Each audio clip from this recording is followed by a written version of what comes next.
तो देखिए प्यारे बच्चों, एक क्वेश्चन और रह गया था रैखिक प्रोग्रामन में।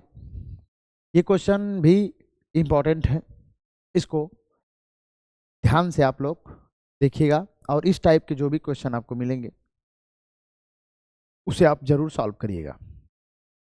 देखिए, सबसे पहले हम जो भी अवरोध दे दिए हैं उनको अपने ग्राफ पर खींचेंगे, इसके बाद आगे बात करेंगे।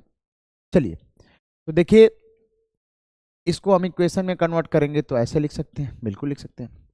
इसको इक्वेशन में कन्वर्ट करेंगे दूसरे असमीका को तो हम ऐसे लिख सकते हैं, बिल्कुल।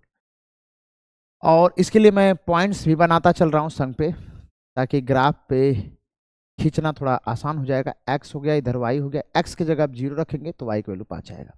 अगर वाई की जगह 0 रखेंगे तो एक्स का वैल्यू कितना आएगा प्यारे बच्चों? 5 आएगा। दूसरे की बात करते हैं, एक्स प्लस 2y ये बराबर में हमारा 6 हो जाएगा। चेक करेंगे आगे, इधर x रखेंगे, इधर y। x की जगह अगर आपने 0 रखा तो y की वैल्यू 3 आएगा। y की जगह आपने 0 रखा तो x की वैल्यू कितना आएगा प्यारे बच्चों? 6 आएगा।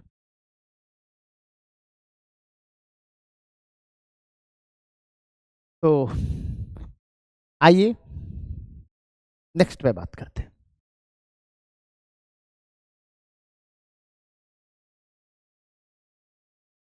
तो चलिए,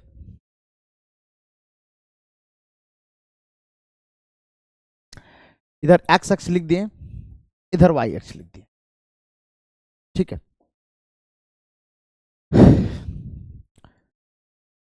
पहला दर्शाते हैं, x बराबर 3 है। मान लीजिए कि ये x बराबर ये 3 वाली लाइन है। ये x पे चलना है हमारा, ये मूल बिंदु हमारा 0,0। x पे चलना है 0, y पे चलना है 5। ये मान लीजिए y पर चलना है 5 तो ये हमारा 0,5 है, ठीक है। x पे चलना है 5, y पर 0, ये 3 है तो ये मान लीजिए ये हमारा 5 है। इसको मैं ऐसे लिख सकता हूँ 5,0। इसको हम ऐसे मिला देते हैं, ठीक है। नेक्स्ट पे बात करते हैं इसको, x पे 0, y पर 3। y पर 3 का मतलब ये समझिए, ये तो पॉइंट्स है, ये हमारा जो लिखा है 0,5 है। x पर 0, y पर 3, मान लीजिए ये वाला है x पर 0, y पर 3। x पे चलना है 6 तो ये 5 है तो कहीं ना कहीं यहाँ 6 होगा। अब इसको मिला लीजिए इस पॉइंट से,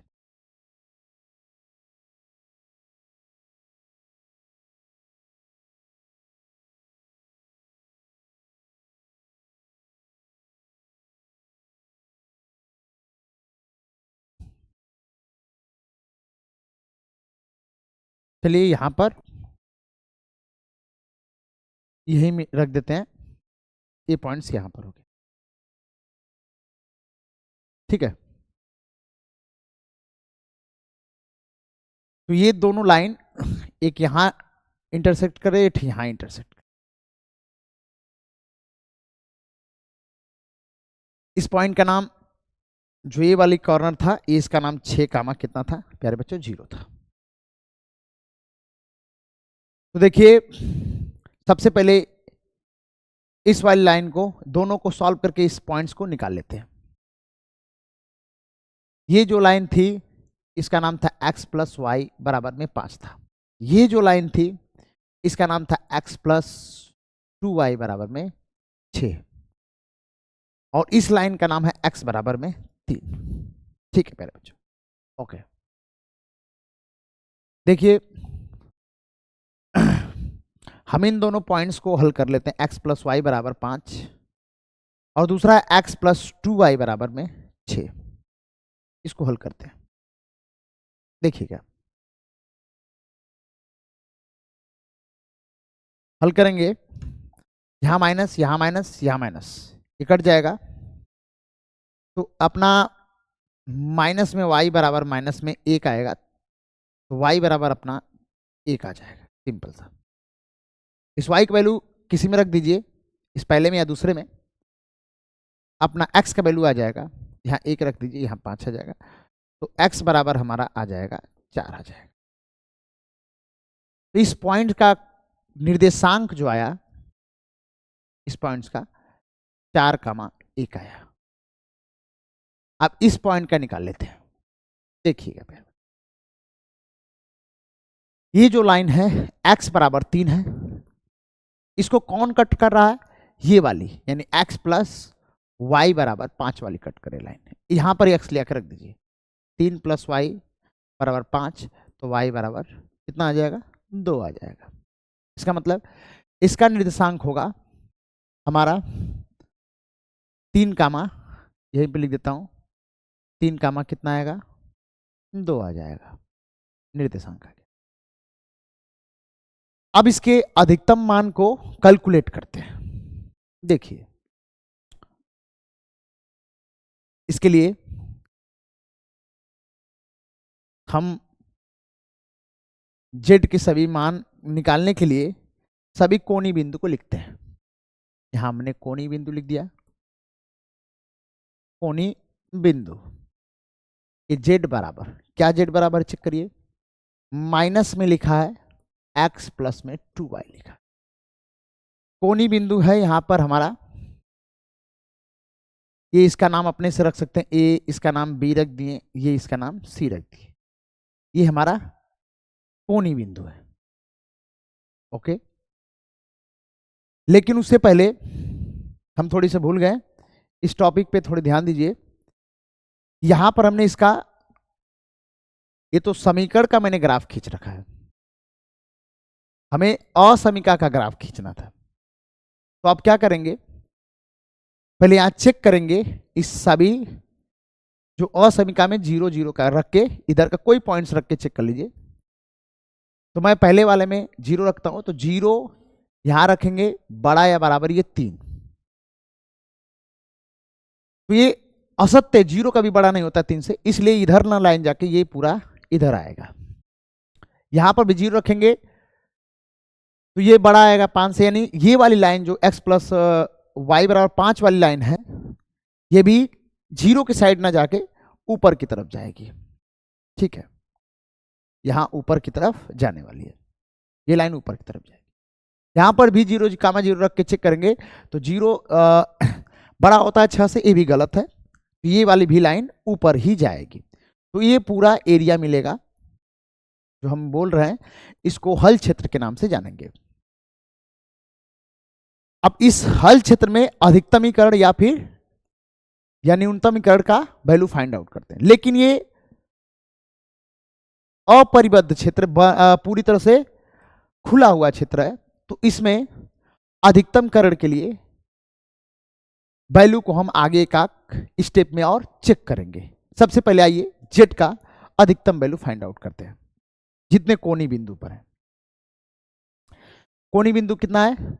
यहां ए है 3,2 है, बी है, बी कितना है 4,1 है, और सी कितना है 6,0 है।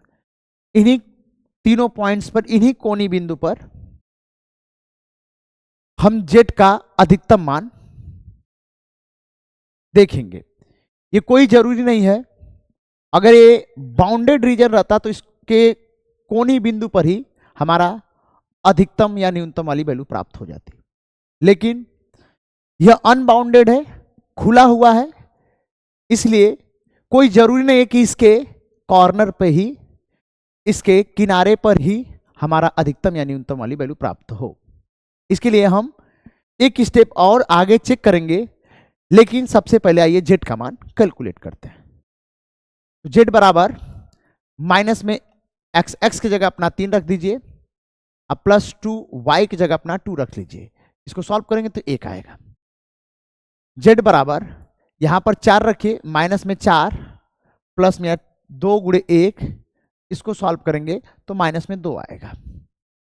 जेड बराबर यक्स की जगह माइनस अपना 6 रखिए तो माइनस में 6 आ जाएगा, वाई की जगह 0 रखेंगे तो 6 ही आएगा। तो अधिकतम ही कर पूछा है तो अधिकतम वैल्यू यही आएगी, अधिकतम, ये अधिकतम वैल्यू जेड का यही है, जेड बराबर 1 पर। लेकिन मैं मान के चलता हूं क्योंकि अनबाउंडेड है, इसलिए मान के चलता हूं कि इससे भी बड़ा वैल्यू आ सकता है जेड का। तो हम एक स्टेप और आगे करते हैं, माना जेड बड़ा होगा, जेड का मान बड़ा होगा 1 से, ध्यान देंगे, ऐसा मान के चलते हैं। तो जेड का मान कितना है, -x + 2y बड़ा है 1 से। इसको इक्वेशन में कन्वर्ट कर लेंगे, इसको भी उसी ग्राफ पे प्लॉट करने वाले हैं। तो आइए यहां पर x और y का मान निकाल के देखते हैं।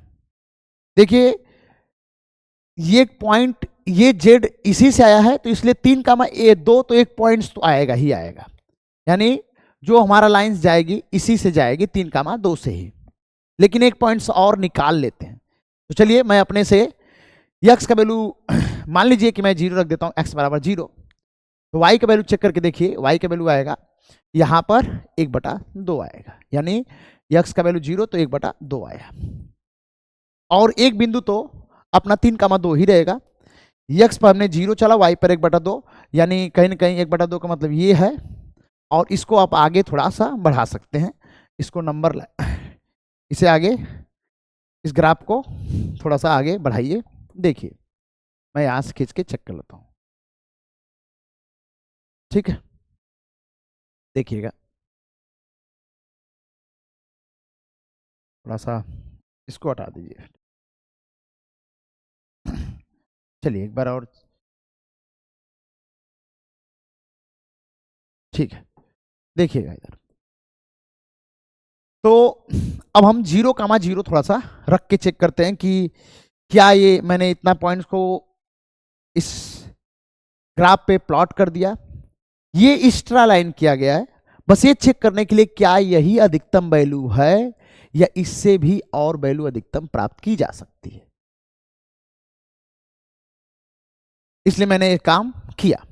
अब इसमें 0,0 रख के चेक कर दीजिए, यहां पर ही जांच कर लीजिए, यहां 0 रखेंगे तो 0 बड़ा है 1 से, ये असत्य है।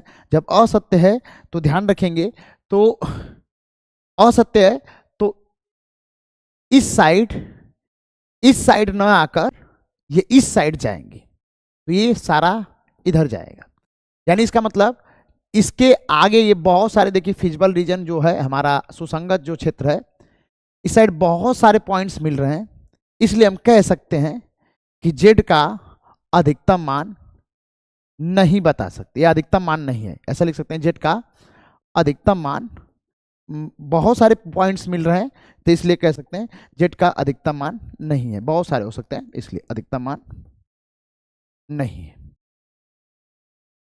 किस पर तो ये ध्यान रखेंगे, तो जेड का अधिकतम मान नहीं है। तो बच्चे लोग, उम्मीद है कि आपको ये समझ में आ गया टॉपिक। आज के लिए हम इतना करेंगे।